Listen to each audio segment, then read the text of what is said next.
SSC, group C এবং group D এর result নিয়ে আপডেট তো রয়েছেই, এবং তার সাথে সাথে আপডেট যেটা রয়েছে যে ওবিসি, এসসি এই যে সার্টিফিকেট, কাস্ট সার্টিফিকেট বাতিল হওয়ার যে সমস্যা, সেটা কতটা ঠিক কতটা ভুল, কাদের কাদের সার্টিফিকেট বাতিল হতে পারে, সেটা আজকের এই ভিডিওতে ডিটেলসে বলবো। এবং এর সাথে সাথে যে কাট অফ কমবে না বাড়বে, ডাব্লিউবিএসএসসি, গ্রুপ সি এবং গ্রুপ ডির কাট অফ কমবে না বাড়বে, কবে রেজাল্ট দেবে, নতুন আপডেট কি এসছে, নতুন করে কি আপডেট এসছে, সেটাই আজকের এই ভিডিওতে তোমাদের সাথে আলোচনা করব। দেখো, সবার প্রথমত তোমাদের বলে দিই যে রেজাল্ট কবে, রেজাল্টের জন্যই, এই কথাটা শোনার জন্যই তোমরা প্রত্যেকে বারবার করে সার্চ করছো ইউটিউবে যে রেজাল্ট কবে, গ্রুপ সি এবং গ্রুপ ডি এর রেজাল্ট কবে দেবে, প্রথমত এইটা। দ্বিতীয়ত, যে একটা ভুল ধারণা রয়েছে যে কাস্ট সার্টিফিকেট বাতিল হবে, কাদের কাস্ট সার্টিফিকেট বাতিল হবে এবং কেন হবে সেটাও বলবো। সবার প্রথমত রেজাল্ট কবে দেবে। দেখো, যে রাজ্য সরকারের তরফ থেকে যে আপডেটটা পাওয়া যাচ্ছে বর্তমানে, যেটা বলা হয়েছে যে 2025 সালের যত রকমের 2025 সালের যত রকমের রিক্রুটমেন্ট আছে, বা তার আগে যে রিক্রুটমেন্টগুলো আছে, সেই রিক্রুটমেন্টগুলো যত তাড়াতাড়ি সম্ভব শেষ করতে বলা হয়েছে।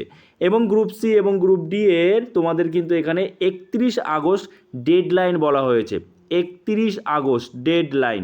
তাহলে কি 31 আগস্টেই রেজাল্ট দেওয়া হবে? না, 31 আগস্টের রেজাল্ট নয়, 31 আগস্টের আগেই রেজাল্ট দেওয়া হবে, অত দূর হবে না। যদিও এর আগে যখন সরকার, পুরনো যে সরকার ছিল, তখন বোর্ড সভাপতি, যে এসএসসির যে চেয়ারম্যান, সে কিন্তু বলেছিল আগস্ট মাসের আগে কোনোভাবে রেজাল্ট বের করা সম্ভব নয়, যেহেতু 16 লক্ষ ক্যান্ডিডেট, এগুলো তোমরা জানোই অলরেডি। তো এখন সরকার পাল্টেছে, এবং সরকার পাল্টানোর সঙ্গে সঙ্গে তোমরা একটা জিনিস খেয়াল করছো যে কাজগুলো এতদিন আটকে ছিল, সেটা কিন্তু খুব দ্রুততার সঙ্গে হচ্ছে।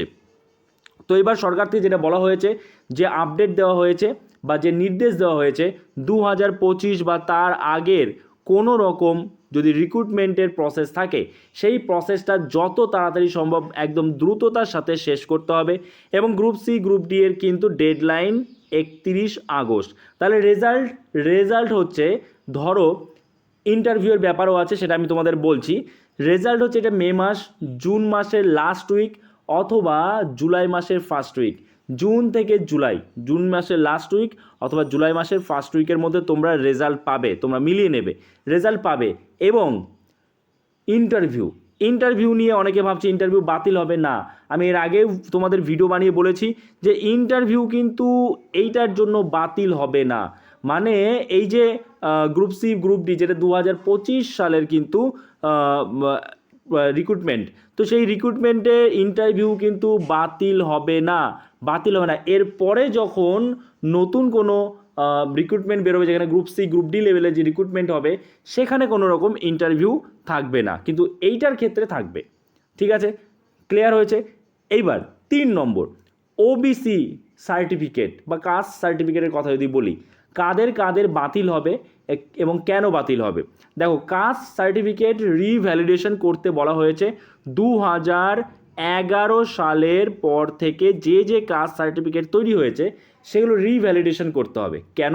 কারণ আগের সরকারের আমলে আমরা দেখেছিলাম যে সেন্ট্রাল গভর্নমেন্টের যে রুলস রয়েছে, যে এই সম্প্রদায় ওবিসি বা এই সম্প্রদায়, এই উপজাতি যারা থাকবে তারা ওবিসি হবে, তো সেই রুলস মানা হয়নি। সেন্ট্রাল গভর্নমেন্টের যে রুলস ছিল, সেই রুলস কিন্তু মানা হয়নি।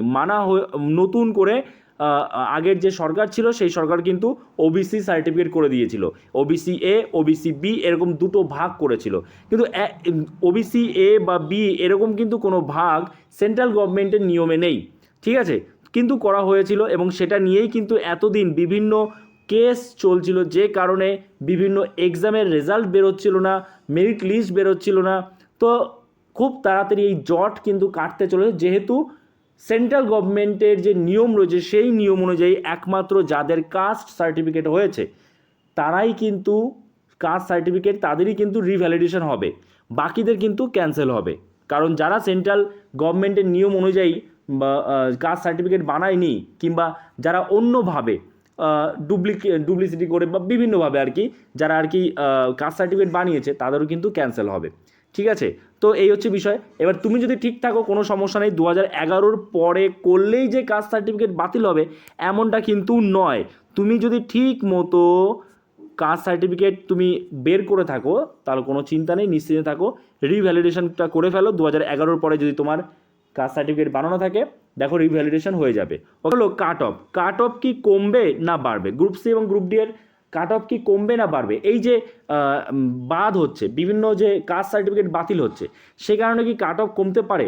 দেখো আমরা জানি গ্রুপ সি গ্রুপ ডি কোনোটাতেই কিন্তু নেগেটিভ মার্কিং ছিল না। তো নেগেটিভ মার্কিং যেহেতু ছিল না সেই কারণে কিন্তু বলতে গেলে কাট অফ হাই যাওয়ার কথা। এইবার বিষয়টা হলো কাট অফ তো হাই যেতই, কিন্তু যেহেতু এই যে অনেক কাস্ট সার্টিফিকেট, প্রচুর কাস্ট সার্টিফিকেট ক্যান্সেল হবে, অনেক কাস্ট সার্টিফিকেট কিন্তু বাতিল হতে পারে, এবং এই কাস্ট সার্টিফিকেট বাতিল হওয়ার জন্যই কিন্তু কাট অফ অনেকটাই কম যাবে। অনেকটাই কম যাবে মানে 35+ ধরে রাখো, মানে যদি জেনারেল ধরি আমি 35+, এবং যারা এসসি এসটি ওবিসি আছো তারা 33+ ধরে রাখো, বাকি যারা আছে ক্যাটাগরি। একই রকমভাবে যদি গ্রুপ সির কথা বলি তাহলে গ্রুপ সির ক্ষেত্রে জেনারেল কাস্ট যারা আছে তারা 53+ ধরে রাখো, আর যারা বাকি আছে এসসি এসটি ওবিসি বা এসটি যারা আছে তাদের 50+ ধরে রাখো। এইরকম কাট অফ যেতে পারে, এরকম কাট অফ যাওয়ার সম্ভাবনা রয়েছে।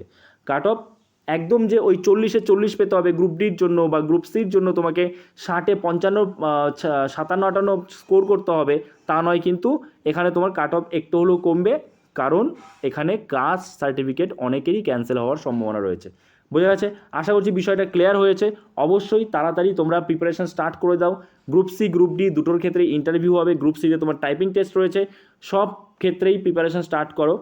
তোমার টাইপিংয়ের জন্য কিংবা ইন্টারভিউয়ের জন্য প্রিপারেশন স্টার্ট করে দাও, হাতে কিন্তু আর বেশি দিন সময় নেই। আচ্ছা, আরেকটা কথা, স্কোর কার্ড তোমরা বলছিলে স্কোর কার্ড বেরোবে কি বেরোবে না, স্কোর কার্ড আর দেওয়ার কোনো রকম সম্ভাবনা নেই, কারণ কমিশন চাইছে তাড়াহুড়ো করে রেজাল্ট বের করতে, একদম ডাইরেক্ট মেরিট লিস্ট বের করতে। স্কোর কার্ড তারা আর এখন বের করতে চাইছে না, তারা সময় নষ্ট করতে চাইছে না। ঠিক আছে? ওকে, সো আশা করি তোমরা বুঝতে পেরেছো। দেখা হচ্ছে নতুন কোনো ভিডিওতে। সবাই ভালো থেকো।